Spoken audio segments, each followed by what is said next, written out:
L'être humain a toujours appris en écoutant d'autres, en imitant d'autres. Il y a une grosse part d'imitation que nous tirons sans doute des premiers hominidés. Hein.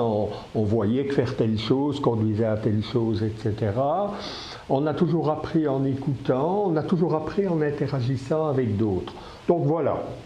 Ce qui a changé, malgré tout, c'est la manière dont nous activons de manière prioritaire certaines structures.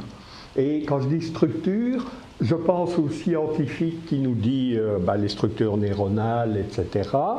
Et je pense aussi à Piaget qui disait apprendre, c'est modifier ces structures. Hein. Il n'avait pas une vue biologique quelque part ou neurologique, mais il parlait des structures mentales qui sont modifiées par notre rencontre avec des environnements dans lesquels il y a des ressources et des humains.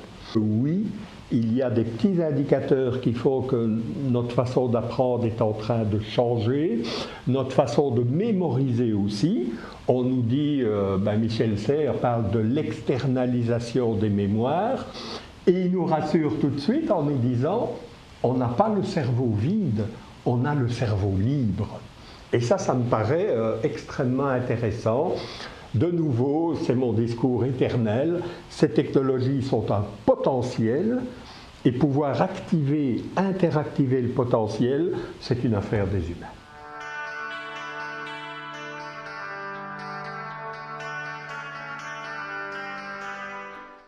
Monsieur Lebrun, est-ce que vous pensez qu'un jour les ordinateurs vont remplacer les enseignants? Et je répondais immanquablement oui. Si vous pensez que ces machines-là peuvent vous remplacer, vous devez être remplacé. Les outils sont là, c'est très bien, ils deviennent de plus en plus performants, c'est fantastique, je les adore, j'aime jouer avec ça, j'ai bien dit jouer avec ça. Apprendre avec ça, c'est une autre affaire.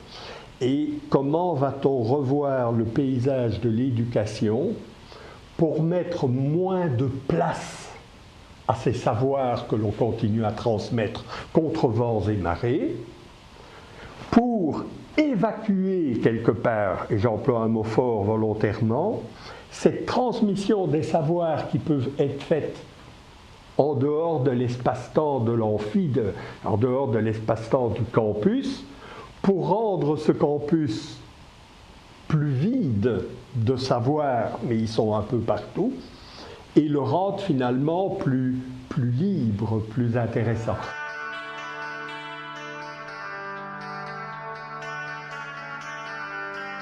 Il y a des tas de raisons qui touchent à la massification, qui font que les autorités disent « Ah là là, on a 1200 étudiants en première licence et nos amphis ne font que 450 places. » Alors pour l'instant, qu'est-ce qu'on fait pour donner la preuve de combien on tient à ce traditionnel transmissif? C'est qu'on filme le prof dans un amphi et avec des TV, les étudiants regardent dans un autre. Oui, mais enfin, il faut arrêter quand même à un moment. On est dans l'irrationnel. Vous faites venir les étudiants sur un campus dans une université pour regarder la télévision. Donc, qu'est-ce qu'on va faire dans les campus? On va flipper les rôles. L'enseignant restera toujours, j'espère pour lui, un expert, un maître, un Sherpa, un coach, que sais-je. Il va trouver des situations intéressantes dans lesquelles les étudiants vont pouvoir apprendre.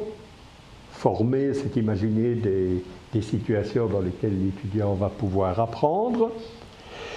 Il va réunir des étudiants qui ont des idées et on se rend compte tout de suite que les rôles changent.